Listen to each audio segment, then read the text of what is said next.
Hello and welcome. I'm Leigh Ann Gerrans and you're watching W News, broadcasting live from the Al Arabiya headquarters.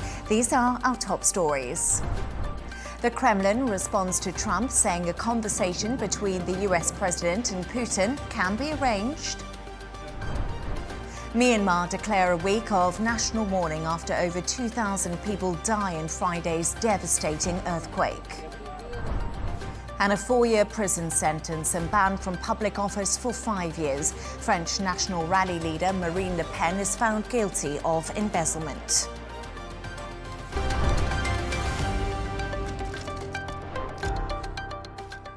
Now to our top story, and the Kremlin have responded to Trump after he claimed he was angry with Vladimir Putin over comments regarding a transitional government in Ukraine.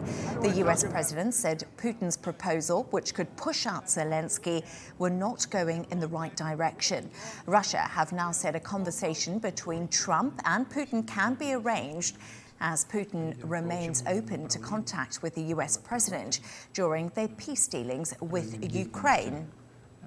And now joined by Gabriel Noronha, Executive Director of Polaris National Security and former Special Advisor at the US State Department. Gabriel, thank you so much for joining us. So the Kremlin spokesman, Dmitry Peskov, is downplaying tensions with US President Donald Trump's change in tone towards Russia. Peskov says work is ongoing with Washington. Should the world view this as a positive signal that Moscow is serious about negotiating a ceasefire?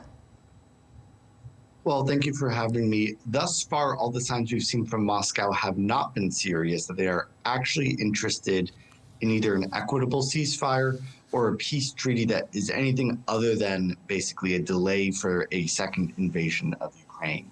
What we've seen thus far is that Russia's rejected a direct ceasefire. They've tried to put conditions on any ceasefire negotiated by the United States, even ones that are fairly simple and straightforward, and they're trying to just gain leverage at every opportunity. That is one of the reasons that we're seeing President Trump sour on Putin and on Russia in general, is the sense from him that they aren't interested in peace, they're just interested in trying to get more and more out of Ukraine and trying to use Trump to effectuate that. So what is President Trump's next move in the ceasefire negotiations? He has also warned Ukraine over the minerals deal. I think what we'll see is President Trump say Russia has a short window to accept a equitable ceasefire, and if they don't, he's going to impose serious sanctions on Russia. He might start giving Ukraine weapons that the Biden administration refused to give them, give more financial and military support to Ukraine, sign that Ukraine mineral deal, all in an effort to get Russia to agree to come back to the table and make a more reasonable offer. So I think what we need to see is Trump execute on some of those things so that Russia understands that he is serious about those threats. Russia and Ukraine have both reported new strikes on energy infrastructure as the war continues. What is your analysis of the military situation on the ground? You told me earlier Russia is trying to gain leverage. You know, the battlefield itself is largely frozen, but Russia is really interested in trying to push Ukraine out of the Kursk region, which is the part of Russia that the Ukrainian troops managed to take over last year, and they've still maintained a foothold there. Ukraine has also realized that that Russia is very vulnerable to these drone and missile strikes against its energy infrastructure, in part because this imposes a cost on the civilian population and makes them more weary of the war efforts that have been dragging on far longer than any Russian thought this would go. But what we haven't seen is any side be able to gain a clear advantage on the battlefield by taking more territory. However, frankly, the Russian side does appear to have the edge in terms of military production. Absent US and European support, Ukraine still cannot stand on its own. Putin has suggested an interim government in Ukraine under the support of the UN, and that could replace Zelensky. Reports also suggest Zelensky has directed his team to begin preparing for elections. How feasible is holding elections during the wartime? Well, it's impossible under existing Ukrainian constitutional law. They say that it's not allowed there. And part of it is people can't get to the polling places in most of the occupied territories in Ukraine where the Russians control them. They're not going to allow them to go and have a free and fair vote. But what Russia's done by demanding a so-called interim government is he's basically trying to get a puppet government installed in Kyiv that would be answering only to Putin. Again, this is the kind of thing which shows that Putin is not serious about ending this war. He's trying to just extend political warfare on through this mechanism. And even the United States has actually not called for elections to replace Zelensky. Zelensky's highly popular in Ukraine right now. If there were elections today, he would still win in a landslide, partly because there are not serious political alternatives that have broad-based support inside Ukraine.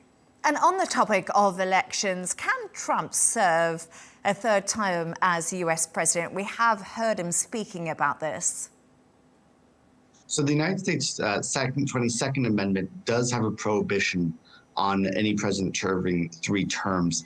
This would be very difficult for Trump to enact in the courts because ultimately each state is the judge of its own elections and who is allowed to appear on the ballot. So the New Hampshire Supreme Court and the Wisconsin Supreme Court might each give different verdicts, but it'll be very difficult for Trump to appear on any ballot. I think this is mostly in jest at the moment. He likes to propose ideas like this to sort of annoy some of his domestic critics, partly because, again, elections are not determined by the president, they're determined by the states, and he does not control the state governments.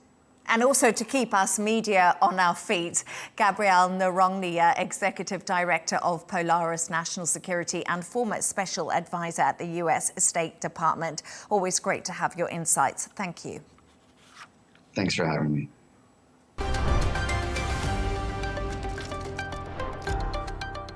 Let's take a look at some of the other stories making the headlines today. The Red Cross has said it's outraged at the death of 8 medics who were killed whilst out on duty in Rafah in southern Gaza. Their bodies were retrieved on Sunday after the ambulance team were involved in an attack in Al-Hashashin on the 23rd of March. However, 1 medic is still said to be missing.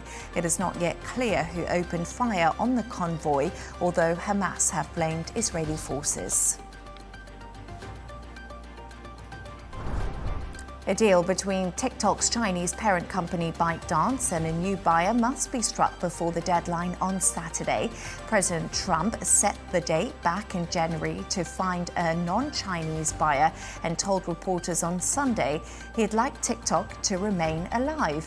The video platform used by over 170 million Americans could face a US ban on national security grounds if a sale is not made. NASA's SpaceX Crew 9 astronauts will take part in a news conference later today, answering questions about their time on the International Space Station. Sunny Williams and Butch Wilmore will then give interviews to the press from the Johnson Space Center in Houston. The astronauts spent 9 months on the ISS but returned to Earth last Wednesday after a SpaceX rescue mission.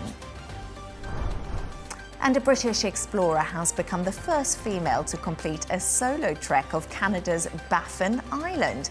32-year-old Camilla Hempelman-Adams completed the mission in 13 days and battled temperatures as low as minus 40 Celsius, with winds as high as 47 miles per hour. Upon finishing, she said it was nice to be back in civilization.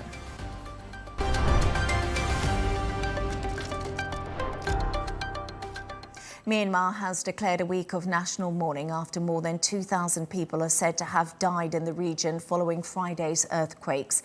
Meanwhile, in Thailand, 19 people have died, with thousands of others evacuated from buildings in Bangkok. The United Nations has said $8 million in aid is required to support damaged hospitals, which have been overwhelmed with patients in neighbouring Myanmar. We can now go live to Bangkok to speak to correspondent Camenzind Broomby. Jan, thank you for joining me. Right behind you, we can see rescue efforts are continuing 3 days after the earthquake in Bangkok, exactly where you are, and in Myanmar too, which was the epicenter. What is the latest? That's right. Let me just talk you through what's going on here and what's really been going on here for the last 3+ days since that quake struck. Behind me, you can see a mound of rubble, an enormous mound still, but this used to be a 30-story building. It's collapsed because of the quake on Friday, and teams here have been working desperately throughout the night, 3+ days in a row now, to try and get the people that they think are trapped inside out alive. Now, have we seen people coming out alive? Well, unfortunately, we really haven't. It's not like we've been seeing people reunited with their families out here. What I can tell you is that I've seen with my own eyes people leaving in white, what we think are body bags. These are the dead bodies of the people that they found inside. And as we get past that 72-hour mark, 72 hours since the earthquake happened, well, the chances of the people being found inside being alive, that decreases more and more. And that's because they don't have food. They don't have water. Many of them will have sustained injuries and have now been on their own there for several days. And in Myanmar, we can expect to see scenes like this played out across the whole country. That's because Myanmar is the epicenter of where the quake hit. That's where we've seen most of the significant damage. I've talked to some people, NGOs, saying that there are towns where 80% of the buildings have been flattened as a result of this earthquake. Really unprecedented levels of damage here. You just touched on it there for me, Jan, but do we know the true scale of devastation in Myanmar? We do know the country has been locked in a civil war for 4 years. That's right. I think it's actually one of the difficult things has been getting access into Myanmar and getting information out of Myanmar. So we've heard from some of the people that have been in the hardest hit, one of the hardest hit cities, Mandalay. That's one of the biggest cities in Myanmar. They have now had, some of them, their internet connectivity restored, although speaking to them also has been pretty difficult, actually. I've spoken to some of them who have said there are thousands of people on the street there inside that area because their houses have been destroyed, because there are aftershocks that have been ongoing, because they don't want to risk going back in case their partially damaged houses collapse around them. But actually, some of the areas surrounding there, we really haven't heard that much from. And that's because the internet connectivity, the phone signals have not been restored to these places. And it's also because the infrastructure in some of these areas is so damaged that it's incredibly difficult for the rescue teams to enter them. There's a place called Saigang. It's really very, very close to where the epicenter of the quake was. And one of the main bridges connecting this town with neighboring Mandalay, well, that's destroyed. We've seen social media video of that in ruins and now in the water. And so it's made it incredibly difficult for information to get out, made it incredibly difficult for rescue teams to get in. But once they do get in, we're expecting to hear stories that are essentially horrible. We've been hearing that there are estimates that there could be up to 10,000 people dead. So more scenes like the ones we've been seeing of dead bodies, the stench of death, I've been told, hanging over some of these cities because of the rotting flesh inside the bodies that hasn't been received, it hasn't been extracted yet. Jan, I know where you are right now in Bangkok. You just explained it to us, but what is the mood on the ground where you are? Well, what I can tell you is that I've been speaking to some of the families that have been here. They've been waiting here for more than 3 days. There's one woman I spoke to, her boyfriend is in this building behind me. She said that as soon as she saw the video of this building collapse, she had to come here immediately. She checked if this was the building that her boyfriend was working in, and she rushed here on her motorbike. And she's been waiting patiently with her family, with the family of her boyfriend ever since. And we've seen the scenes of people, the families of these people, distraught, crying. Yesterday, they were up on the wall behind me, trying to peek over the barriers, trying to catch a glimpse of their loved ones inside, hoping that they would be emerging and could be reunited with them. There are also hundreds of different workers here who have been trying to help the situation. There are NGOs that have come to provide food.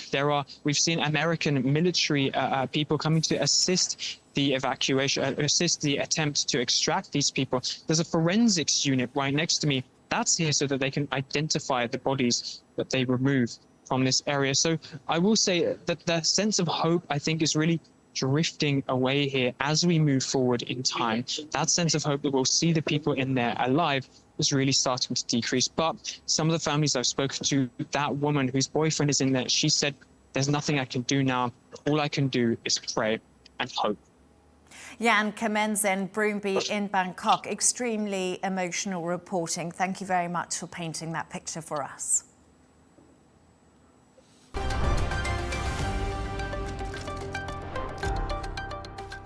The French National Rally leader Marine Le Pen has been given a 4-year prison sentence and has been banned from running for public office for 5 years after being found guilty of embezzlement in Paris today. The far-right leader had been accused of taking more than 300 million euros of European Parliament funds to pay French staff between 2004 and 2016. Le Pen has run for the country's presidential office 3 times and intended to run again in 2027. We can now go live to Paris to speak to our correspondent there, Ross Cullen. Ross, thank you so much for joining me this evening. So a prison sentence for Le Pen, but no actual prison time. What are the terms of her sentence?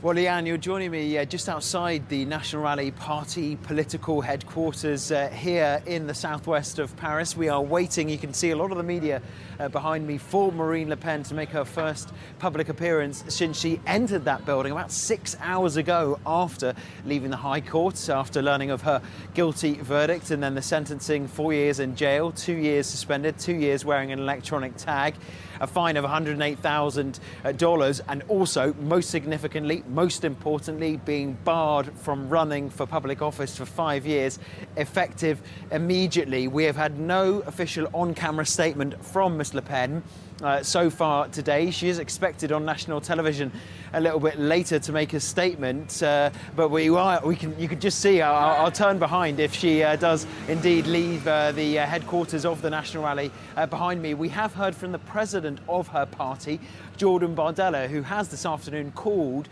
for a big mobilisation, a peaceful mobilisation for people to come out in support of the far-right opposition leader Marine Le Pen. Ross, many people are coming out in support of Le Pen. We know she's appealing this verdict. Is there a chance of her succeeding? I can tell you she's not there. I'm also looking behind your shoulder. If I see her, I'll let you know.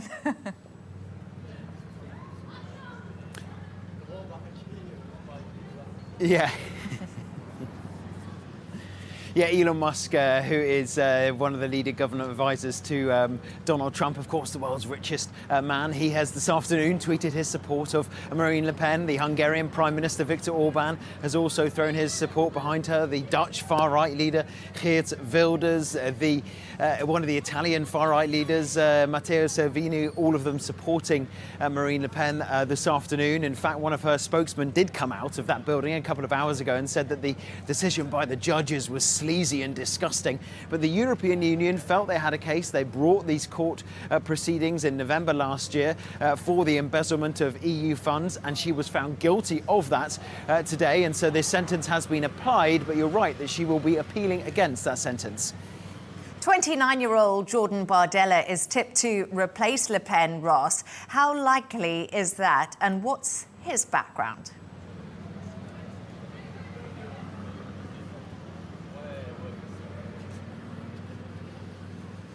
Yeah, that's right. In fact, you mentioned his age, Leigh Ann, and that's something that some people think could be perhaps a problem for him. Is he too inexperienced at 29 to step in to replace Marine Le Pen? Because as it stands, she won't be able to run in 2027 for the presidency. That would be her fourth and final tilt at trying to land the top job. She has said she wouldn't be running again in 2032, or she might not be able to run in 2027, and therefore she could throw her weight behind Jordan Bardella, urge urge her supporters to vote for him, saying a vote for him is, in effect, a vote for me and my policies, my priorities. But it is now a chance for him perhaps to step more into the limelight, to try to craft a presidential candidacy around and behind him. She is likely to appeal against this, but that new trial could be in 2026. There might not be enough time for her to run that campaign, and so we might well see Jordan Bardella stepping up and replacing Marine Le Pen as the National Rally's candidate for president in 2027.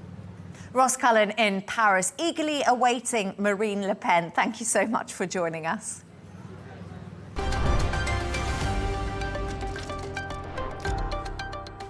Let's take a look at the top business news. US and global stock markets have plummeted as the implementation day of US tariffs draws ever closer. Benchmark stocks in Asia and Europe were rattled at the lack of progress in halting President Trump's taxes, which are due to come into force on US imports from Wednesday. After delays, 25% tariffs are to be levied on all cars entering the US on what Trump has called Liberation Day. Now, oil markets tick slightly higher after President Trump threatened to hit buyers of Russian oil with tariffs.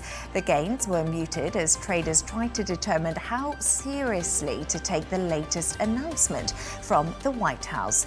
Trump's proposal to hit any country buying Russian oil with a 25 to 50% tariff would be significant for oil markets if it did come into effect. Turning to all the sports news now, and the Czech teenager Jakub Mansík has beaten his childhood idol Novak Djokovic to win the Miami Open. He was very close to withdrawing with a knee injury hours before his first round match, but was persuaded to stay on. 19-year-old Mansík clinched his first ATP Tour title with a win over Djokovic on a sticky, humid Sunday night in Florida. And 5 players and 2 coaches were removed following a brawl during the Minnesota Timberwolves' victory against Detroit Pistons on Sunday. The physical altercation broke out in the second quarter when Minnesota's Naz Reid reacted to being bumped by Detroit's Ron Holland during a dribble. As the 2 players squared up to one another, members of both teams launched into a physical fight, which spilled into the spectator seats.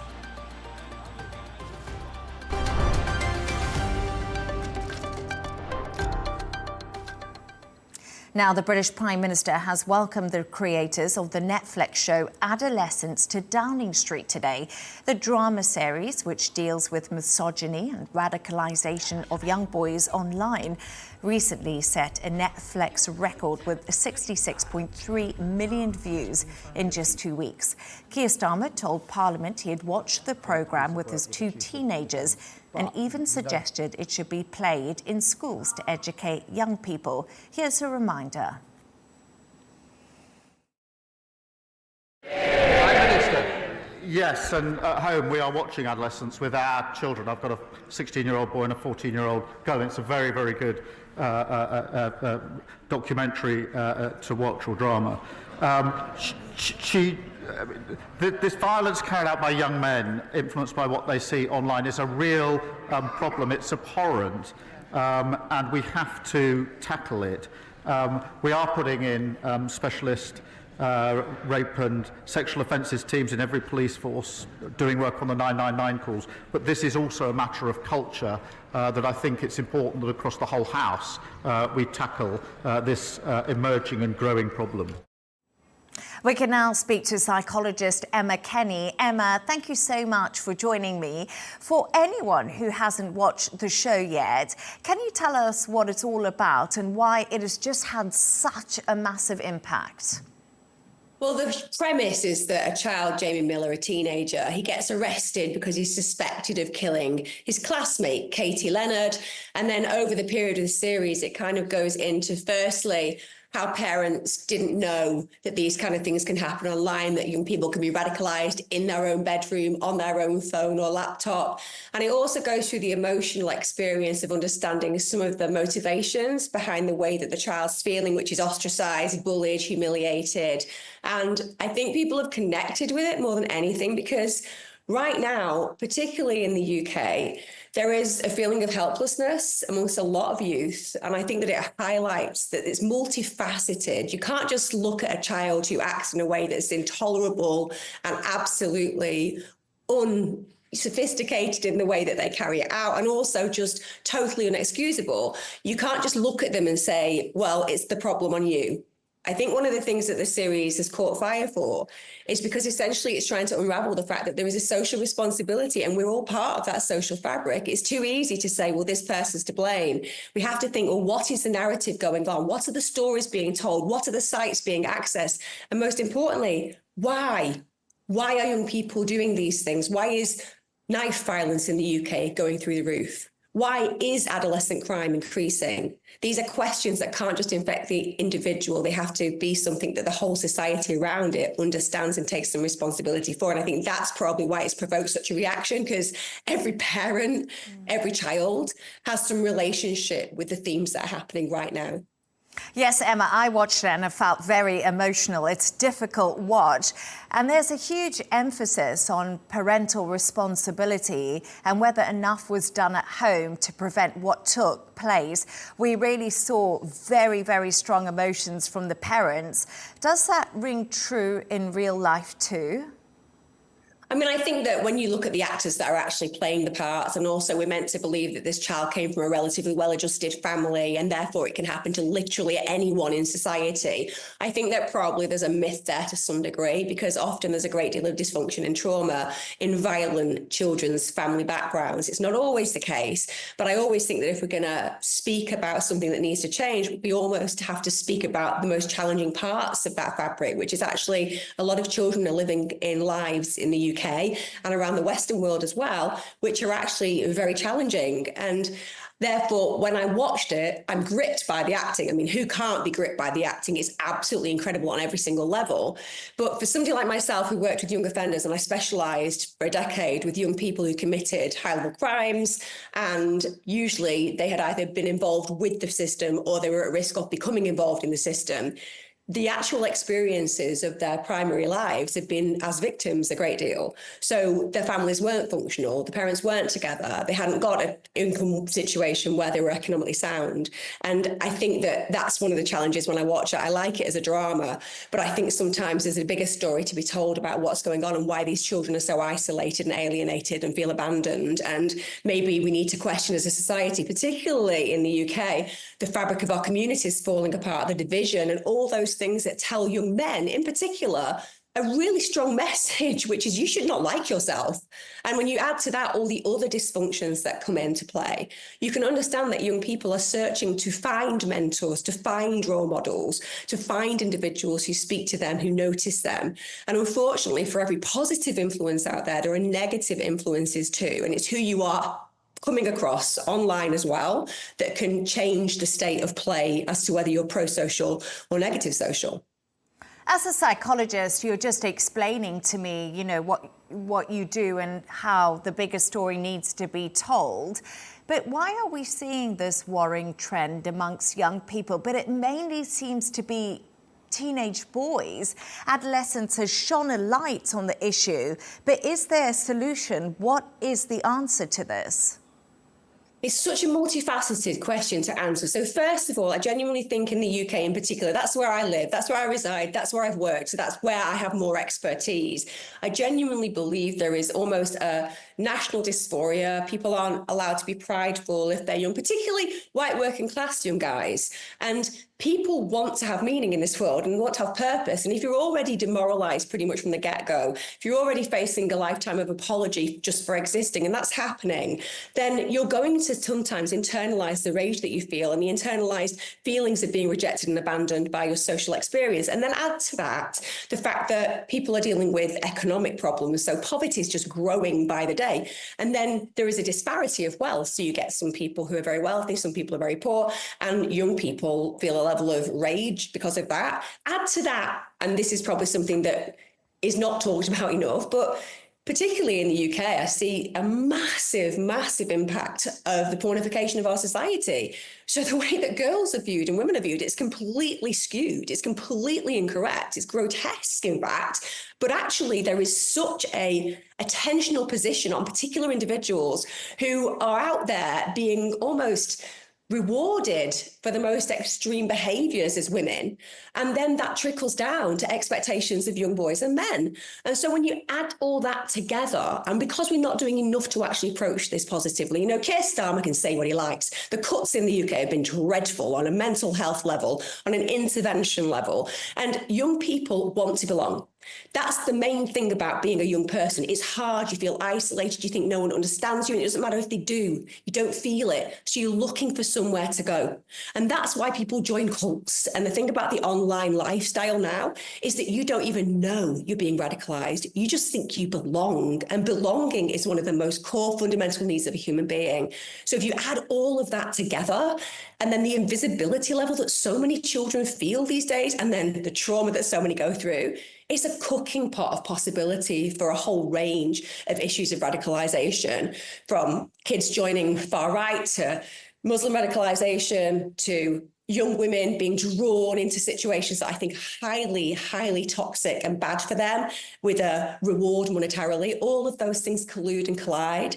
And that's when I think we have a cooking pot of problems. And I think that's being demonstrated highly and acutely now, which is why Adolescence has taken such a fire, because the average human being out there, they know that this is wrong and they want to challenge it and they want to make changes, but it feels like no one quite knows how to do that. And parents need to think about looking at what their children are doing online, engaging with them, communicating, and taking every step they can in their power to make that child feel involved in a wider experience in life. That's how we combat it. Emma, Starmer also said this type of violence against women isn't new and announced that Adolescence will be screened in all UK secondary schools. Do you think this will improve the lives for young girls and encourage them to seek support if needed? I mean, I think highlighting anything is a positive thing, but the idea that you can show a film that the kids have probably seen, and believe me, young people are seeing far more challenging information online than watching this particular series. The idea that Keir Starmer thinks that will resolve anything is probably testament to how little Keir Starmer understands about young people and the challenges that they face. The idea that that's going to suddenly say to a girl, oh, maybe I need to seek support, or that a boy's going to say, well, I'm not going to actually knife my colleague or friend to death. That's just not realistic. And until we start talking about the realistic requirements, which is there's so much more needs to be done about making youth feel included, not making youth feel excluded, that's where you really start to challenge these narratives. And no, violence towards women has never not existed. But I think that the pornification of our nation, I think the escalation acceptability of being violent on the streets that we're seeing in our country, all of these things give a permission base, and that's the reality of our behaviour. We're always looking at other people to say, is this acceptable? The more online you see violence, the more acceptable it comes. The more you see inappropriate views towards women, the more acceptable it becomes, because you find your tribe and the algorithms help you find your tribe. And I'm not blaming social media, because I'm a parent, I'm a psychologist. And that means that as a parent first, it's my job to know exactly what my kids are doing and when they're doing it. For the most part, it's not a perfect science, but if I'm engaged, I can counter.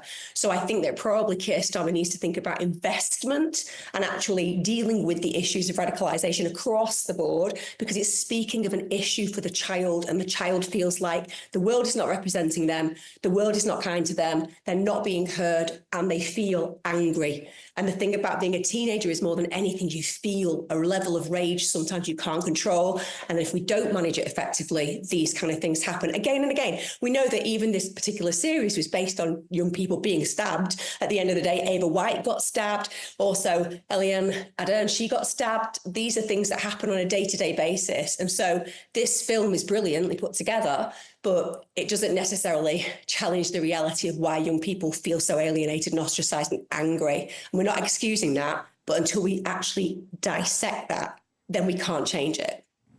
Psychologist Emma Kenny, thank you so much for your insights this evening.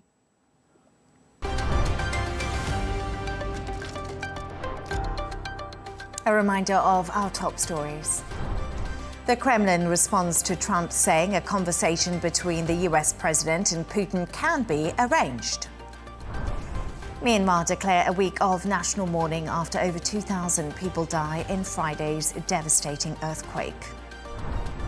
And a 4-year prison sentence and ban from public office for 5 years. French National Rally leader Marine Le Pen is found guilty of embezzlement. And that's all from us on W News. Thank you so much for joining us. Counterpoints with Melinda Nusafora is coming up next. And of course, don't miss Tom Burgess-Watson with GNT. Good night.